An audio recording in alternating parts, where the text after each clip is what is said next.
Welcome back, welcome back, welcome back. Please join in again, please join in again.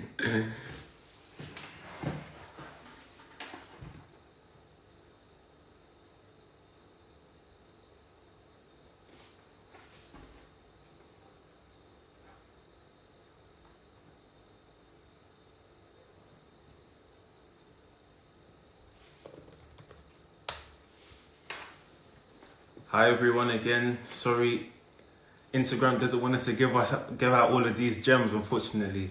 No, I'm joking. We only have 1 hour. But yeah, I'm happy to go on. If you've enjoyed what we've done so far, the gems, the people that we've had up, give us a thumbs up. The old questions I won't be able to see, so put down some new questions, maybe some things that we haven't put down already. Like I said before, for the new people joining, my name's Anthony. I'm a first year cardiac science student on the STP program in service, and I'm the creator of STP Buddies. STP Buddies is a platform that we're using to not only share the experiences of current STP students, but we're also making sure that prospective students get the information that they need on a student to student level.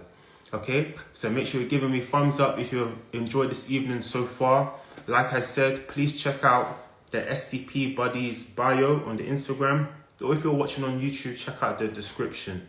We're going to be giving out tons of information, and on the links that we have there already, there's already tons of information on things that are going to help you get your point across. Just wait in a couple more minutes so the numbers can go back to where they were before, then we'll get cracking with our next guest.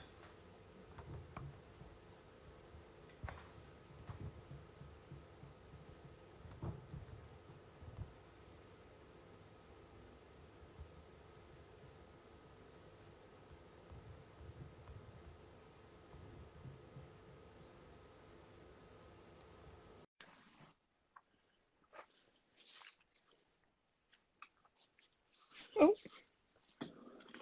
hi. Hi there, you okay? Yeah, how are you?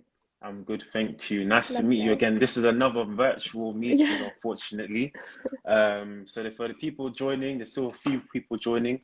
Um, we're here with the SCP buddies. We're sharing our stories, our insight, and we're connecting with prospective students that want to come into the SCP as well. Today, specifically, we're sharing our knowledge on the SCP application, and we're answering questions, and we're talking to current SCP students. Today, I have Amy here today. Amy, would you like to introduce yourself to everybody? How are you? What you're doing? What are you doing? And we'll take it from there. Yeah, sure. So I'm Amy. I'm a first year STP in critical care at Southampton General. So I did my undergrad at the University of Kent in biomedical science. I also did a placement year at Public Health England, Porton Down. I then worked as a biomedical scientist for about 3 years and did a MSc part-time. And then I applied for the STP. So I've done a bit of a scenic route, but that's where I am at the moment. So I had heard about the STP program before, but then I really thought about applying to it when someone else doing the STP came to the lab and was shadowing me for the day. And I started talking to her about it. It just sounded like a really interesting route and role to do. Okay. And if we jump in straight in terms of the application process, we've spoken about the 4 questions, we've spoken about what that looks like and the whole kind of extent, and we've also spoken about the online tests. For you, what was the challenging what was challenging about the application, if anything, and how did you kind of get over that hurdle? Okay, so with regards to answering the 4 questions we keep talking about, I think, like the others have said, having a look at the NHS constitution and the NHS principles and linking them into your answers is so important. And also being able to link the question back to you and showing how your personality is able to fit that criteria. So it just makes you the star candidate. And I think with regards to the aptitude tests, I would definitely recommend practicing them just so you're just aware of what you'll be facing on the day. In terms of still on the aptitude tests, they are timed per question. You only have a certain amount of time. I I think I would have liked to have had a bit of advice before. Just if you do like mess up on a question, just forget about it and move on. Don't let yourself get in a fluster about it. Just focus on the next question is what I'd recommend. Thank you. And we're going to jump in with some questions. Do you have to submit a CV or personal statement with our application? And that was from Alice. So you don't submit a CV as such, but I suppose you kind of do. You kind of copy your CV across into like a pre-made template. So it'll be like what qualifications you have, where you've worked before, and things like that. So it's basically a CV, but just in a predetermined format. With regards to the personal statement, I believe you do have to submit a personal statement. Again, it's not very many words, maybe about 250 words again, but you do submit one with it, yeah. Okay, thank you.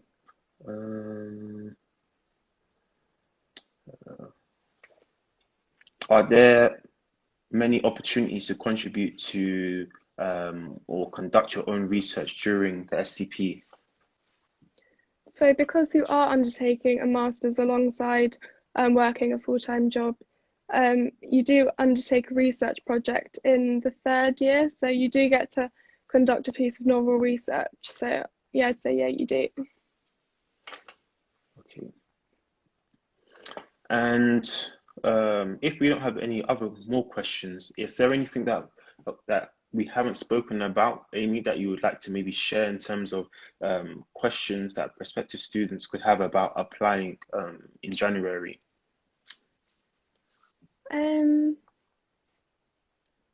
I guess what other people have said already, just start your application early, maybe get some other people's opinions on it and see if you can just really try and narrow it down to what you're trying to say, because you've only got 250 words, so just really use them really preciously.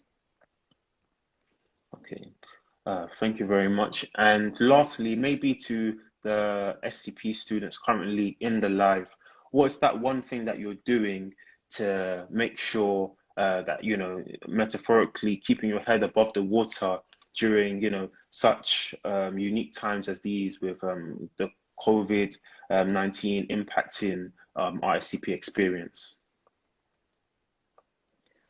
I guess you just got to be really flexible. So we might be having like going to an X-ray or something at 9 o'clock, but obviously that might get cancelled.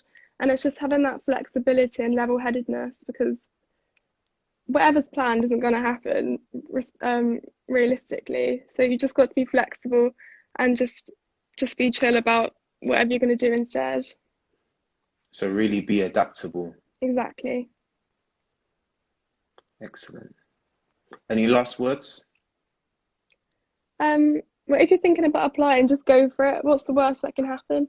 You can always apply again if you don't get in. It's just practice, so just go for it. Thank you very much. So can we get some thumbs up and some likes for Amy sharing her experience? We have a couple more people coming on to the live to share their experiences. Before you go, Amy also has a Instagram page, I believe, where she's sharing her experiences, her unique experience, her perspective, her worldview, and how it is to be a STP student. So if you want to know more about her and her experiences in critical care, please follow her on Instagram as well. So thank you very much. Thank you for your time, and hopefully maybe next year we'll actually meet in in person. Thanks for having me. Cheers. Thank you. Take care. Thank you. Bye-bye.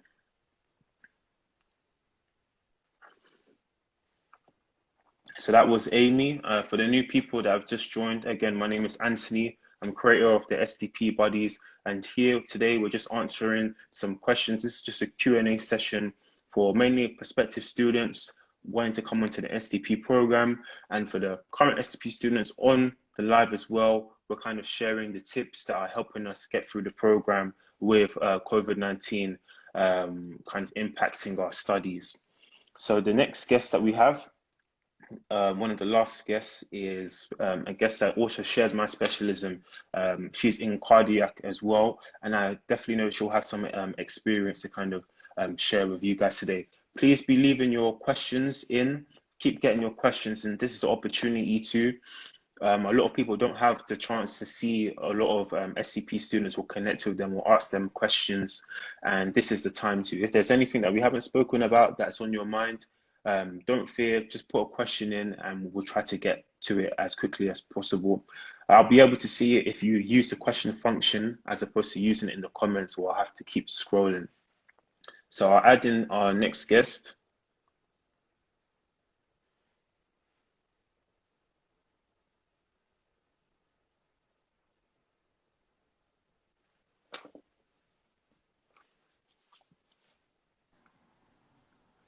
Hi, Ellie, how are you? Hi, I'm all right, thank you. How are you? Sorry, just turning you up. Okay, no problem. Can you hear me? Yeah, Cool. So yeah, would you like to introduce yourself? Who are you? What are you doing? And yeah, how's life? yeah. Well, so I'm Ellie. I am a first year STP student for cardiac science at Great Western Hospital in Swindon. And yeah, I kind of didn't take the scenic route. I went straight from an undergrad in biomedical science and applied in my final year and was again lucky enough to make it onto the program. But yeah, I kind of was just a BSc and then onto the STP. Interesting. So we have a question about education. How important are A levels, would you say? I wouldn't say they were that important because your A levels would have been good enough to have got you into uni. So then there's kind of you do write what you got in your A levels in the like the CV kind of bit that we were talking about, but I'd say it's more about your university grade after that. Yeah, I would say the same thing. I think it's more of a formality in the application, if I remember doing it last year, where just like any other job, you have to put down your education um, from your A levels and up to your latest one, which for many would be maybe their masters or their undergrad. So I don't think it's a major thing. But I do believe, if I remember correctly, it's part of the entry requirements. But yeah, all the information is in the bio of the STP bodies, where there's a link to the National School of Healthcare Science guidance for STP applicants for 2021. So do have a look. You'll be able to check out their entry requirements, but generally, I would say it's not too much of a concern. We have another question. What kind of questions are asked in the interviews? Um, so I kind of we had a weird interview experience. Like for me, mine was on Microsoft Teams, and there weren't the classic 4 mini stations that they talk about online. There was only 2. So it was only on my specialism, so cardiac related questions, and on leadership, NHS values. That was, and there was 3 questions for each. Whereas usually you'd also have a general science like section, and also I think it's a teamwork section or something, but we didn't have that. So kind of the leadership and ethics ones, you can kind of predict the kind of things they're going to be. There's only so many different things they can ask, and if you kind of go through the values and leadership and teamwork and try and get an example in your head that you know you've shown a certain value, I don't think there's much more you can do in terms of preparation. But for me, for the cardiac section, I treated it like a proper exam, even though it was only 3 questions. I'm quite a reviser, so I Yeah, made notebooks full of notes and all sorts. And it was kind of like, I think if for me in cardiac, obviously it'd be different for different specialisms, but if you know common diseases, you know common diagnostic tests, you know symptoms they present and how you treat them, I think that's a solid start to it. okay, that's really good. Thank you for that. What else do we have? When mentioning my relevant assignments or modules that support my application, is it important to include? Oh, I can't see the rest of the question. Neither can I. Yeah. Is it the grades? if I read it in the chat that is it important to include like your score? Yeah, perhaps let's go with that. And Okay, we'll go with that then. Yeah.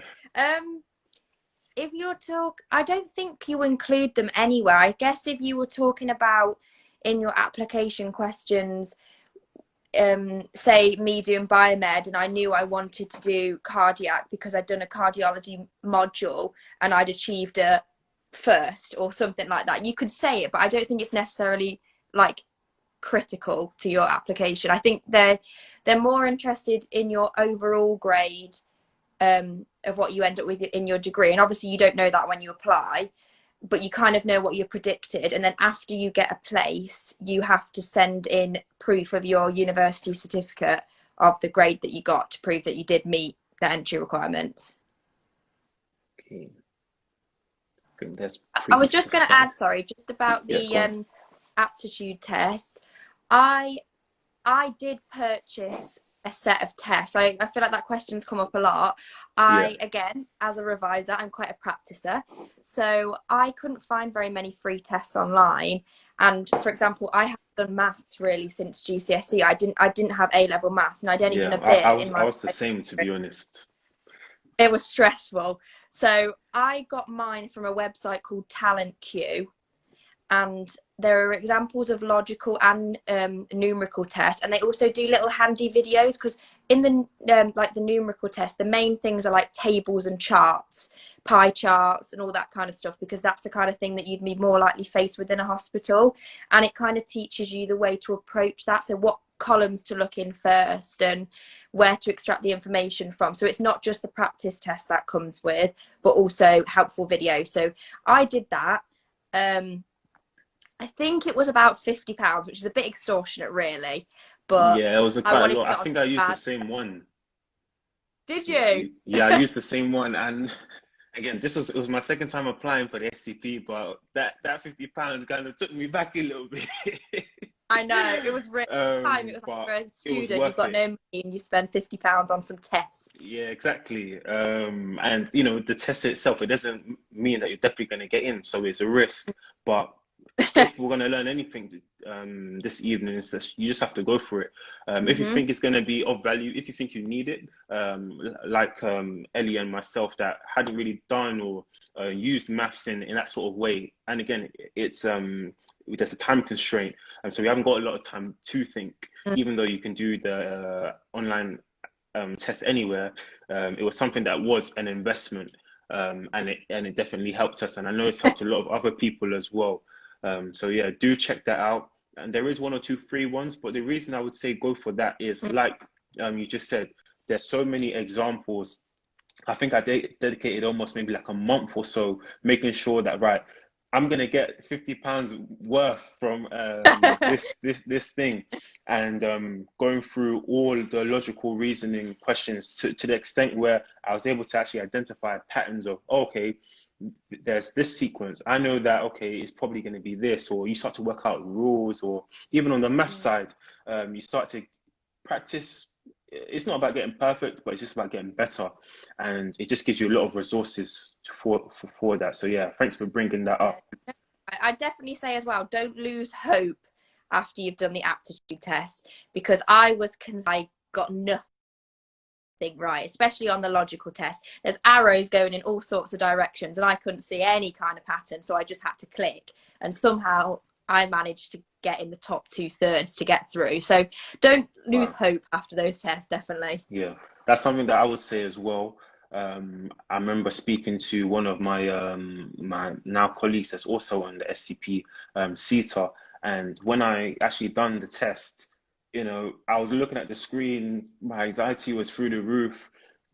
Some of the arrows started to move, to be honest, and I was like, okay, I don't know what I'm just gonna go with my instinct, and thankfully that was enough to get in the second time round.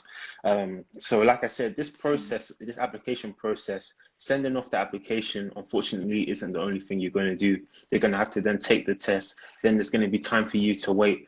So the process of applying means that we need to have a lot of patience as well. So yeah, I would say don't lose hope. as well. Is there any last words, anything else you would like to kind of share? I just had one tip that I got from an open day that I will share because I was glad that I was told it. So I went to an open day in Manchester, and they were talking about how to answer the application questions, and I believe I believe this fits with question 2 and 3, but it was the man that was like involved in the cardiac science recruitment, so I thought he's going to say something important. And he kind of said that you could suggest like an improvement that you would make. So for example, if you bought, so like an example I can think of is like if you bring ECG machines to local GP surgeries, this is going to make it not only available to all but accessible to all, because immobile older patients are now going to be able to get to a GP more likely than a hospital, and that's going to reduce waiting time, which is going to reduce anxiety. And it was kind of like using your initiative. So what do you think? Because the NHS isn't perfect and it knows it's not perfect. So what do you think you could do to help? I mean, it's just a suggestion at the end of the day, but I found that helpful. Wow, that's really interesting, to be honest. And I don't think that's something that people would necessarily think straight away. So thank you for sharing. Somebody I saw a question and they said, would the UK is it The GAMSAT UCAT, yeah. help? Oh, the UCAT, sorry. Yeah. So Preferably, oh, do you want to answer that? no, it's only because I practiced it. I wanted to do medicine, and then I found out I was too squeamish for it. So I was practicing for the UCAT, and I was reading the books and everything. And I think it's the abstract reasoning section is it uses the same kind of skills as the logic test. I'd say the maths was slightly different, but the same basic principles are used in both, I'd say. So if you've done work for it, it's only going to help you. Okay, so that's from someone who's actually used. I've never used the UCAT, but again, if it helps, like we're learning, any little thing that's going to get you over that line, use it. Like we mentioned, the talent queue test is there. We'll shortly put a link to that and make things aware of that. I've also heard things that, okay, seeing that we're in a current pandemic, certain crisis, the current crisis, that the applications may change. We haven't heard anything from the National School of Healthcare Science so far, but we will keep you updated on that if there are any changes. We are aware that there's a new Oriel. That's just where you're actually going to make your application. But aside from that, we haven't heard any changes. So what was spoken about on this live and the one that before this should all be valid. So yeah, thank you very much for joining us. Again, big thank you for everybody that's commenting as well. I see a lot of SCP students replying to questions, so we thank you as well. Yeah, any last remarks? No, just that the maths questions on the talent queue I found very similar to the real thing, just to answer someone's question that was up there. Okay. As a bonus. Thank you. Yeah, as a bonus. Okay, thank you very much. Have a good evening. And No again, Ellie has her own Instagram page. Make sure you follow it. These are all STP students showing you how it's like to really be on the STP, something that wasn't afforded to all of us upon applying. So it's very unique that all these people are taking time that, you know, we haven't got a lot of time, unfortunately. The program is designed to, you know, make sure that we're working hard, but these people are showing you an insight that many other people don't get. Yeah, so give a thumbs up to Ellie, and yeah, thank you very much, and No problem. take care. You too. Bye. All right, see you.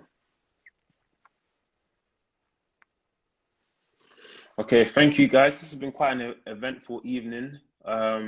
We'll wrap up in about maybe 5 to 10 minutes. I can see there's still a few more questions coming in, so keep them going. If you've liked what we've had so far, give me a thumbs up. Just to reiterate, my name's Anthony. I'm a first-year cardiac scientist student on the STP program, and I created STP Buddies. What is STP Buddies? STP Buddies is a outreach platform where we're linking kind of students on the program with students that want to get onto the program. We're giving you information on a student-to-student level. We're sharing, we're connecting, and we're giving you insight that you probably wouldn't be aware of if you hadn't come across our platform. So I would say our platform is quite unique.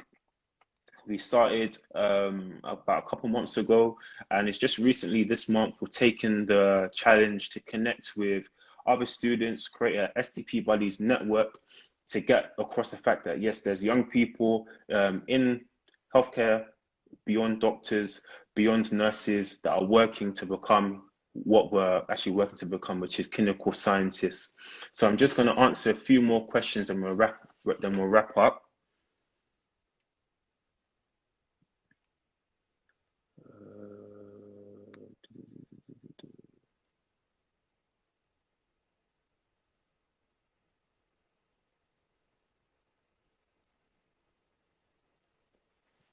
So this is a good question. Do you apply to the trust/location when you apply in Jan, or is it later on? From my memory, I think somewhere during the application before you send it off, you need to rank locations. For example, me living just on the outskirts of London, I knew, okay, for my first time applying anyway, when I was applying direct, I wanted to kind of stay in the London area. That's what I wanted to do. It was going to work for me. So I ranked that number one. After that, you had places like maybe the Southwest, the Midlands, etc. So it's a rank. You don't specify where you want to be exactly, but they'll give you a rank. So thanks for that question.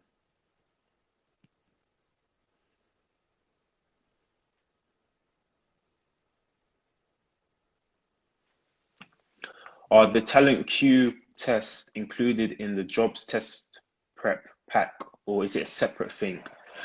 So what I was speaking about with Amy was the talent queue pack or package, where you have online aptitude tests that you can practice and actually take. If on Google you type in STP Aptitude tests, I think it's called Job Test Pro. That's the one I use specifically. And I think Talent Queue is slightly different. But the one that I used, and I think is the one that Ellie used as well, is the Jobs Test Pro STP Aptitude Test, or Aptitude Practice Test. You'll know which one it is because unfortunately, if it hasn't changed, I don't think it has changed. It was roughly like £50 or so to take, which again, we've stated is quite expensive, especially for students. But for me, definitely, I know I wouldn't have passed those tests without that practice. So although it was an expense, I looked at it as an investment, as it was just helping me get to where we need to go, which was the next step, which was the interviews. So I hope that's clear.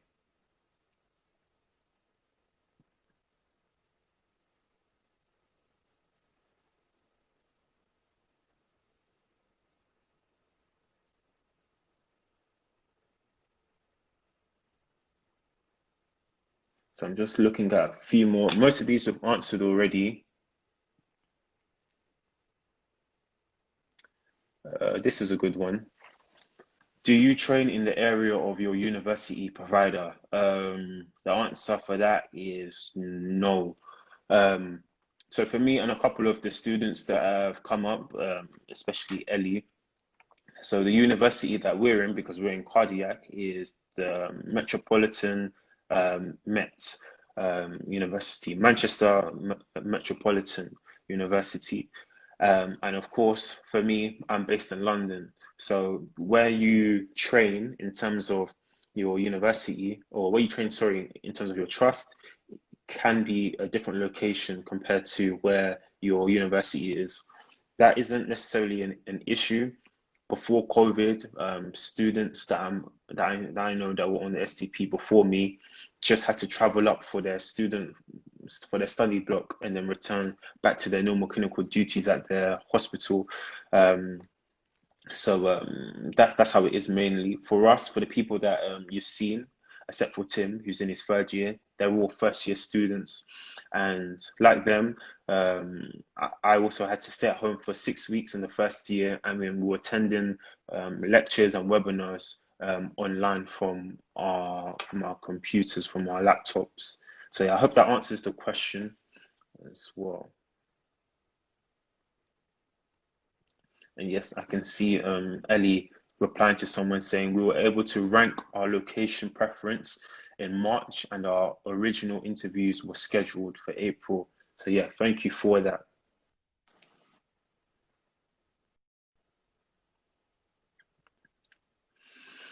Are the aptitude tests part of the initial application? So what happens is you'll send off your application, which includes your experience, the 4 questions embedded, and your preferences in terms of locations and a few other kind of generic details.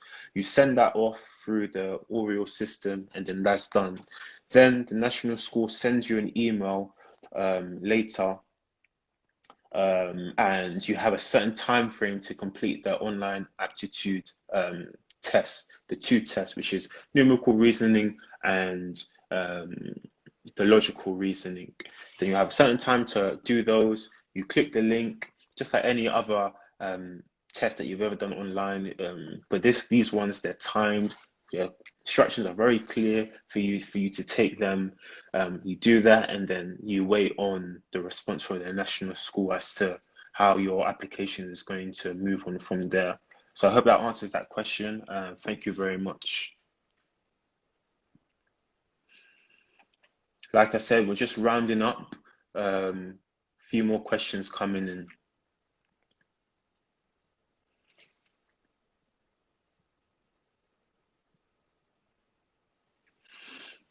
Yes, so Chloe, this live will be saved. I've put the first one up on Instagram.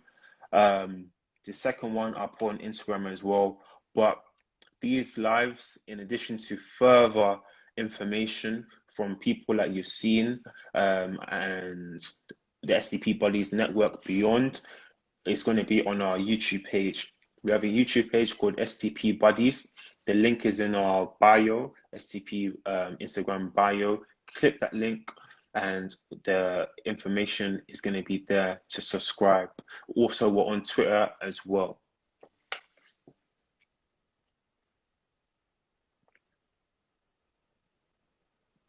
Thank you very much. Thank you very much. Oh, this is a good question. How are you finding juggling clinical work and a master studying?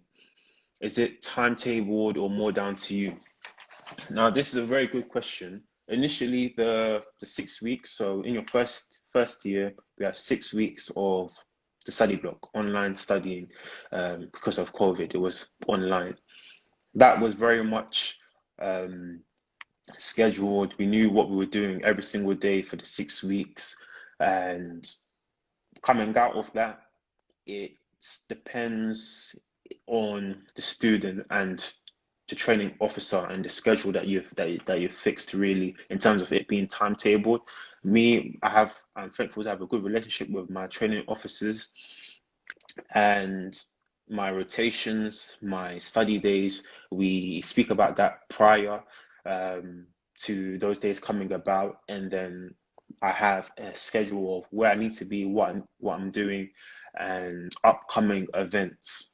So for people on the STP program, they can probably attest to that. Having a good relationship with your training officer and keeping them in the loop with how you're doing, and even if you are struggling, is something to bear in mind, and it's something that's very important. How am I juggling? I'm still learning. I've only 3.5 months in, so I'm still learning. But what I have learned, like most of the students have said, is you need to be very much adaptable. You need to make the most of every opportunity, say yes to all the opportunities, but also give yourself time to rest as well, which is very important. Rest is important because you can't be tired and go into another week where maybe you're going to be patient facing, you're going to be with your You're going to be expected to do certain assessments, and then you're drained. So it's really, I found, in my benefit to prioritize rest as well as working hard as well. And that kind of speaks to working smarter and rather than harder. So like you've seen, the STP Buddies Network is not just beneficial for prospective students, it's beneficial for people like me that are still on the program. So I have so many different WhatsApp groups or online groups that I can send questions to people, or people post things, and I learn how to do something a different way. So it's very much just being open, adaptable, and just being ready to try your best to juggle, because it's not easy. But again, it's a unique experience, and the fact that you are able to apply to the HCPC to become a clinical scientist is enough motivation to actually think that, okay, I can get through this. I'm going to find a way to get through this, to pass this assessment, to pass this exam. And that's the mentality that I've kind of used. And this lays out the foundation really of what STP Buddies is all about. Sharing experiences, sharing insights, so we're all helping each other as well. So thank you for that question. I think one or two more, then we should be good. If you do have any more, just throw them in. Yeah, I think it's been quite good, to be honest.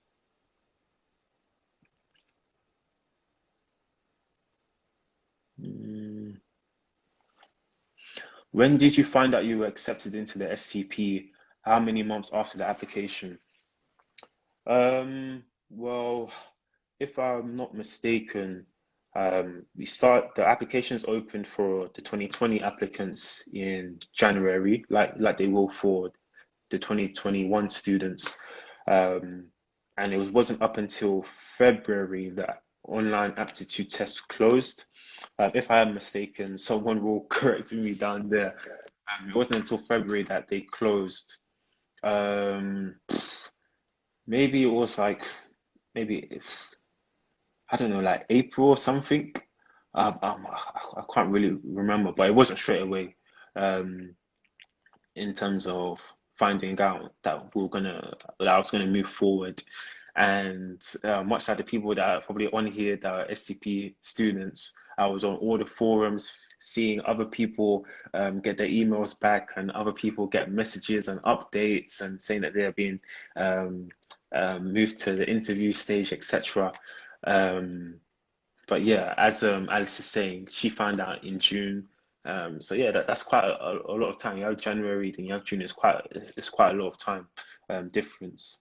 Um, so yeah, I hope that answers the question.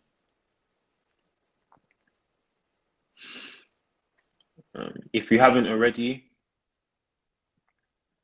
oh, if you haven't already, make sure that you're subscribed to our YouTube channel. Make sure you're following the STP Buddies Instagram, and everybody that's come up, from Tim, Alice, Ellen, Amy, Ellie. Make sure you're following them, because these are the type of people that they'll be able to help you in terms of if you have any questions, and you'll be able to see how is it really like. Maybe when you do get to an interview stage and you've seen what the likes of people on the STP Buddies network are doing, or the students that have come onto this program are doing, you can actually put forth your best effort. I can see Tim there. He's saying that he found out in late May. So yeah, it's approaching the summer months. Unfortunately, it is a long time frame. And I know some people did have issues in terms of figuring out what they were going to do for whether taking up a masters or things like that. So it is a long time frame. It is a long game. So it's best at first. I wish I did this. It's best at first if you kind of prepare that mentally and know that, okay, this is going to be long. So you can have peace of mind in the process. That once you submit your application, you've done your best, and you're just looking at what's ahead of you.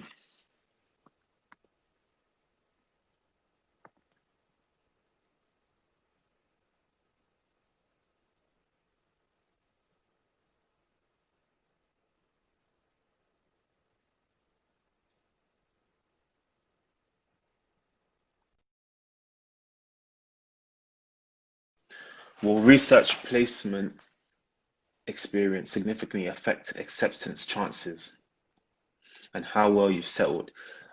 This is a bit of a confusing question, but I'll try to answer it as best as I can. Will research placement experience significantly affect your acceptance? So I think you're asking, does having research experience affect your chances? I would say the more experience you have, the better, of course. But not having this doesn't mean you can't sell yourself in other ways, as we've learned this evening. People often downplay a lot of the stuff that they actually done in their undergraduate degree or maybe their masters. You spent loads of time there. From group presentation work, you can talk about maybe how you've gone above and beyond for a particular assignment or extracurricular things that you were doing at university. All experience is valid as long as you can make it link to whatever question you're trying to answer, or you're making it link to why you should be on the STP, why you have a passion for science, why you want to become a clinical scientist. So I would try to say have a broad outlook in terms of what you can actually use for your experience, and hopefully that'll put you in the best position possible. And how well I've settled, I think I've answered that question as before. So yeah, thank you for that question. Like Tim is saying again, any experience is valuable. You need to frame answers to the questions to highlight what makes you unique and the top candidate for the STP. So yeah, thank you for that, Tim.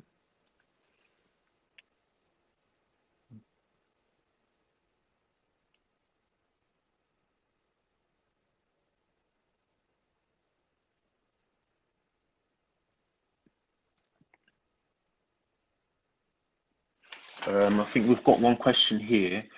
Can you apply to a specialty that you haven't covered in your degree, or would you be more likely to get with something related to your degree? And that was from Kat. Well, I think it would be in your best interest to not necessarily do something that relates to your degree, but have something that you can put your best foot forward with. My undergraduate degree was in sports science, and that didn't necessarily correlate with cardiac, but I used my experience as a cardiac technician. I used my dissertation, which I based that on kind of ECGs in different ethnicities to make the link essentially. As soon as you have the entry requirements, it's just on you to make the best application. And I think it'll be a good thing. I think it will be sensible if you do use your previous experience or knowledge or insight to decide what specialism you're going to choose. So yeah, I hope that answers your question. What are we doing for time?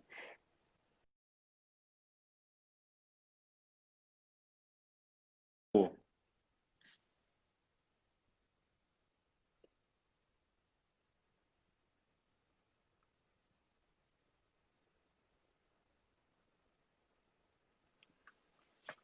Have either of you had to relocate, and if so, how have you found this? So I haven't had to relocate because where I work is in London and I live on the outskirts of London, so the travel is not too bad. I'm not too sure if anybody that I've had on has had to relocate, but if they have, I'm sure they'll comment in the comments section.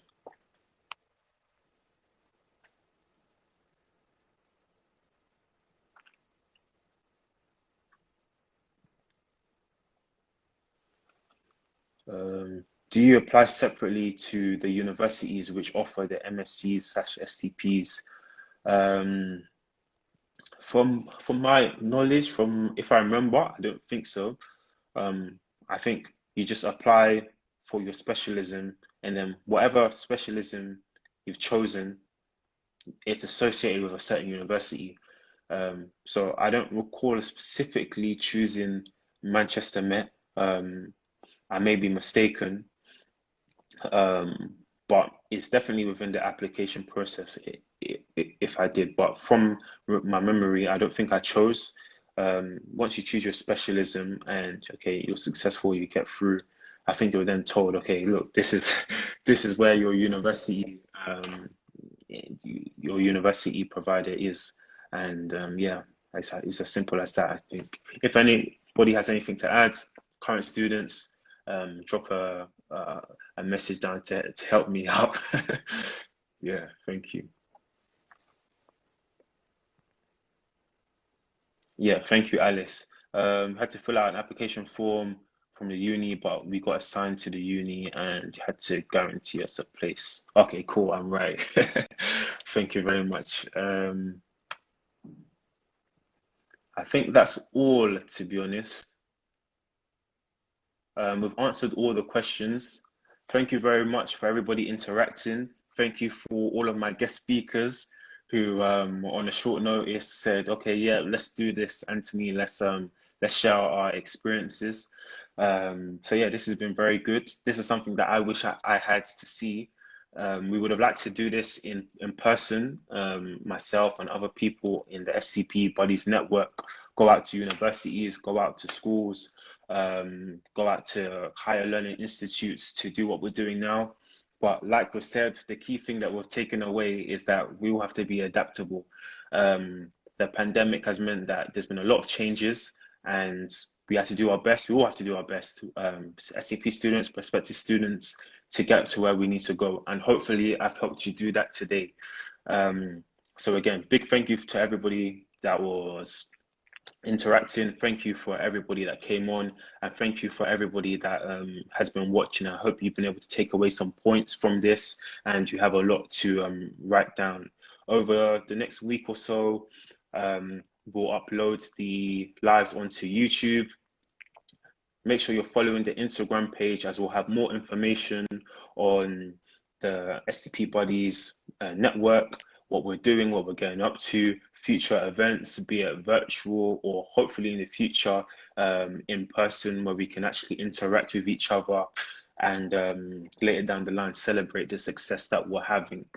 Yeah, so thank you very much. I'm seeing all the thanks. Yeah, thank you, Tim.